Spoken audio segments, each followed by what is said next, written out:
Hello there, Randy here. Can't tell you how happy I am to have you join me here today. We're going on a series on the Psalms of Ascent, Pilgrims Psalms they're called. Psalms that take us from where we're at and to where we will be in days to come. Psalms that are not memorials to say, well, this is as far as we came, but Psalms to say, this is a stepping stone that I was at one time, and we're moving onward and ever upward. The psalm today from Psalm 124, the emphasis is help. Or shall I put it another way? Help! Psalm 124. See if you get that as I read it here. If it had not been for the Lord who was on our side, let Israel now say, if it had not been for the Lord who was on our side, when people rose up against us, then they would have swallowed us up alive. When their anger was kindled against us, then the flood would have swept us away, the torrent would have gone over us. Then over us would have gone the raging waters. Blessed be the Lord, who has not given us as prey to their teeth. We have escaped like a bird from the snare of the fowlers. The snare is broken, and we have escaped. From the snare of the fowlers, the snare is broken, and we have escaped. Our help is in the name of the Lord, who made heaven and earth. Can these things all occupy the thoughts of help? And just to say quite honestly, in serving for a number of years as a pastor, lead pastor, it can be a hazardous occupation. Ministers, by the way, I've heard statistics that have said ministers are listed in the same category as far as the actuary tables as deep earth miners. We do a hazardous work. You might say, as a minister, I suppose you could say, yeah, if somebody asked you the question, do you engage in a hazardous work? Yes. Yes.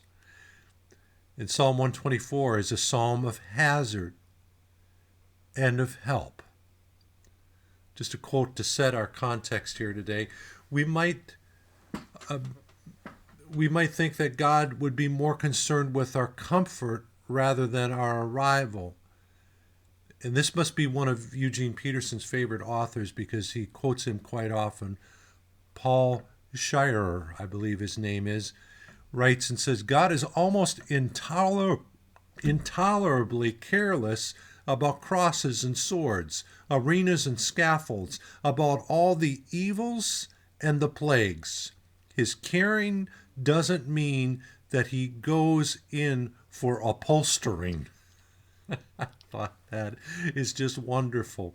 God is not in it for our comfort. He's in it for his glory, by the way.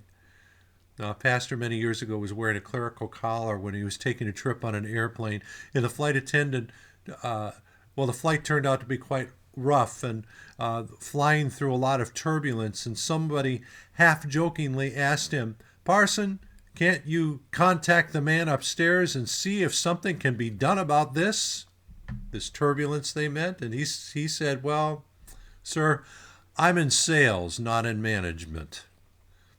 Now, I can often identify with that, and as a pastor for many years, I can identify on a week-to-week basis. Maybe you can too as a pastor. Each week may involve a new story from someone on a financial disappointment or a relational squabble or various accounts of world events. Excuse me, I guess got a cough over that. How world events may make it quite impossible to continue to live in this world, particularly the world events over this last year, huh?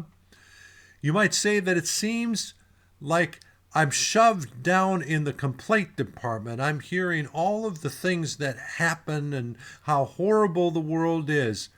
But as much as it might seem that I take it on myself, God actually doesn't need me to defend him.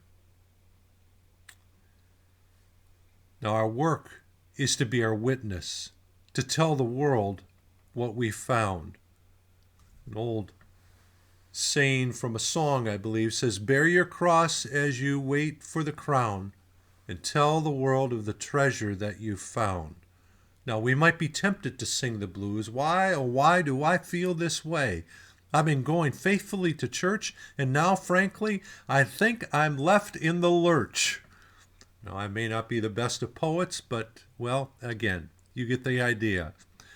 Now, we've often had very high expectations of what our experience should be like, far higher than I think is possible.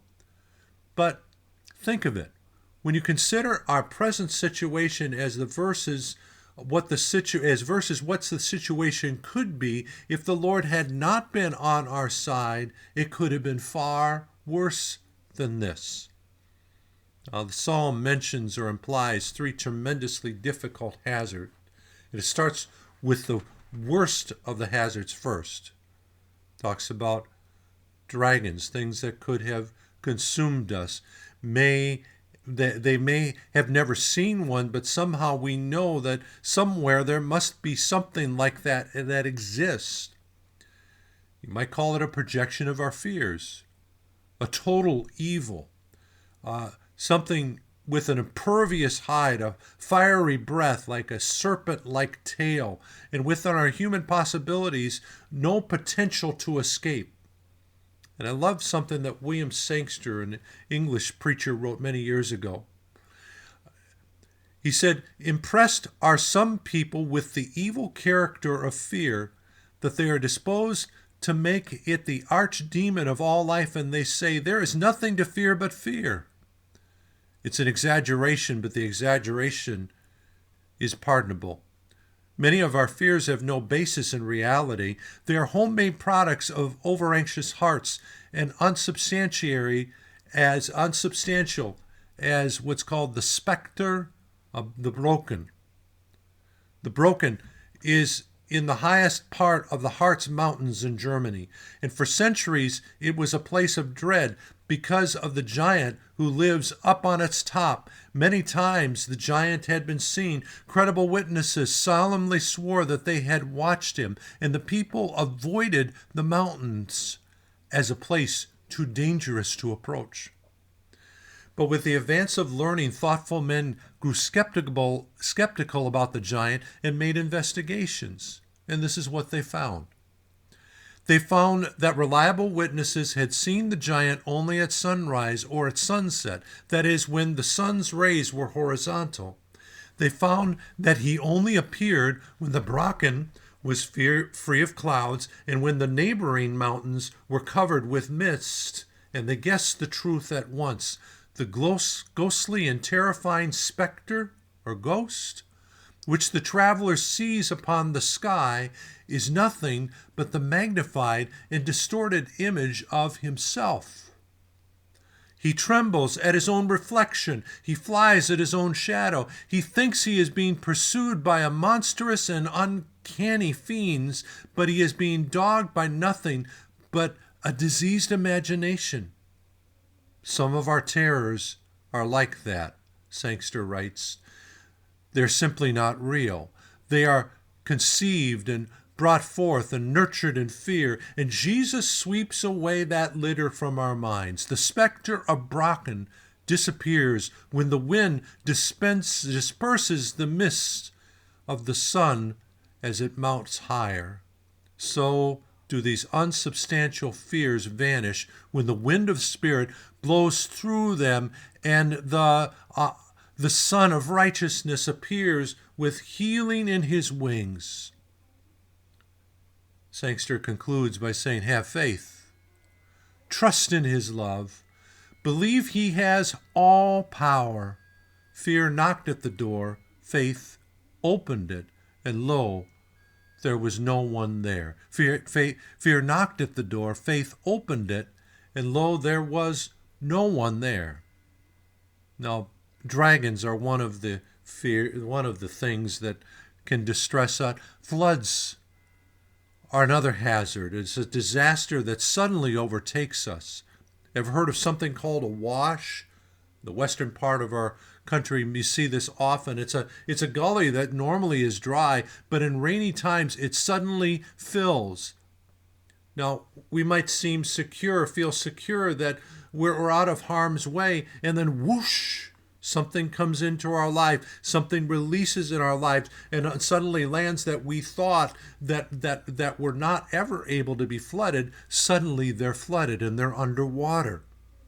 And when it hits that water, there's no escape. And taken together, the first two are just different ways of expressing the same way that we might feel: hopeless, helpless, marooned, shipwrecked, abandoned, and forgotten. And from the depths of our spirit comes a cry, "Help! Help! Where are you, Lord?" From the depths of our spirit. Now, in advertising, paid actors may play the part of testimonial infomercials. And in our mind, we're trained not to listen very closely to them because we know it's all scripted. But when we feel the reality of something on television, a story that is true, and even a story that's graphic and uncut, and that you can see the flicker of the camera that somehow makes it seem like it's more real, well, we understand that something is there. Viewer discretion is advised because there's something that may be painful in the middle of that, but we understand the reality of that. And the psalmist gives us a picture of what is personal and what is real. Now, David, the great shepherd of the king, writes this psalm. He knows of many adversaries. He who has seen many hazards, he is true to life and honest. He presents what is just the way it is. And if there was any other gods on the market other than the great God, we would have known that only one can save, only one can heal, only one might bring us to the brink of extinction and then suddenly snap us back in glorious victory. Our God is a God who saves, so let God arise. This whole thing of being a Christian is a disciple of Christ, and on this road, a long road of obedience in the same direction. It's hazardous work, but we have promises. Let me give you one from 1 Corinthians chapter 2 and verse 9. It says, "But as it is written, what no eye has seen, nor ear heard, nor the heart of man imagined, what God has prepared for those who love him." Just one of the promises that rescues us from the floods, rescues us from the powerful dragons, and also rescues us from the traps. Now, the psalmist speaks of a bird that's being trapped. I speak with you about one trap. I'm told about many years ago. Native Americans, many generations ago, had a very unique way of catching ducks. And it was all things with pumpkins. Sounds really weird, doesn't it? But here's what they would do. They would find a place that the ducks would like to gather, and then they would send the pumpkin down the stream. And the ducks would see the pumpkin at first, and they'd fly away. Then they would send another pumpkin down. And then a few would fly away, but then they would return in a little bit quicker than before. And then they send another pumpkin, and by this time the ducks were saying, well, there goes that crazy pumpkin again. But next, the brave would get into the water with a hollowed-out pumpkin on his head. He would go downstream just like the other pumpkins, and he would get close to the flock and then grab as many ducks as he wanted. It was a trap. The ducks didn't know it, but they were snared. We often get snared too, don't we? It's the same stream we've always been on. It's the same circumstance we've always been in, but there's an enemy that is lurking. And the psalmist is here to say to us today, the snare has been broken. We can see how the enemy uses the circumstance against us, and we can fly free at the first sign of danger, escaped, clean away from the hand of the fowler. Now, though the psalm brings us three hazards. These three hazards are not the focus. The hazards are only the setting. The focus is on the help. Where does my help? That our help is from him. All our facts may prognosticate our gloom. In the gloomier and the darker that it might be, it seems like our God puts us in those situations at times so that victory is somehow snatched from the jaws of defeat. There seems to be no way out. It's the ultimate cliffhanger sometimes our God puts us on. In our human equation, truly, there is no way out. No way out. Except for our God. We would have been swallowed alive, save but for his help. The focus is on his help. And that's changing our focus. My eyes, Psalm 25 say, my eyes are ever toward the Lord, for he will pluck my feet out of the net. He will pluck my feet. Our focus changes, and so we see things differently. The things that seemed one way in one moment can suddenly, by the grace of the Holy Spirit in that moment, suddenly our help comes, and we see that he has been at work the whole time, and that the situation has only come about in the way that it did, so that God would get the maximum of glory. Now, I read for you just a few of the final words that Eugene Peterson uses in this chapter about Psalm 124, about escaping the snare, about help. Eugene Peterson writes and says, as we speak our words of praise in a world that is hellish, we sing our songs of victory in a world where things do get messy. We live our lives among people who neither understand nor encourage us. But the content of our lives is God, not humanity. We are not scavenging in dark alleys of the world, poking in the garbage cans for bare subsistence.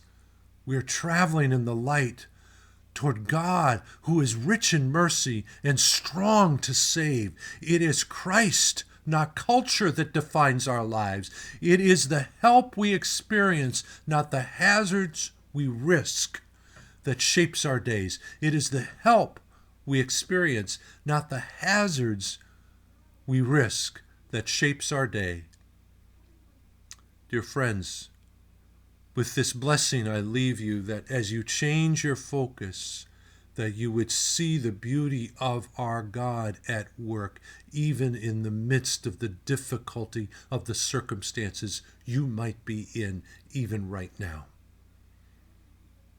So thanks for joining here today as we talked about the hazards and the help, escaping the snare from Psalm 124. So I appreciate you joining me over these weeks as I put these together. Like, subscribe, share, whatever it does for you. I hope it's been a blessing for you. And thank you so much for sticking with me and for enjoying these great things, these great truths that come from Scripture to you.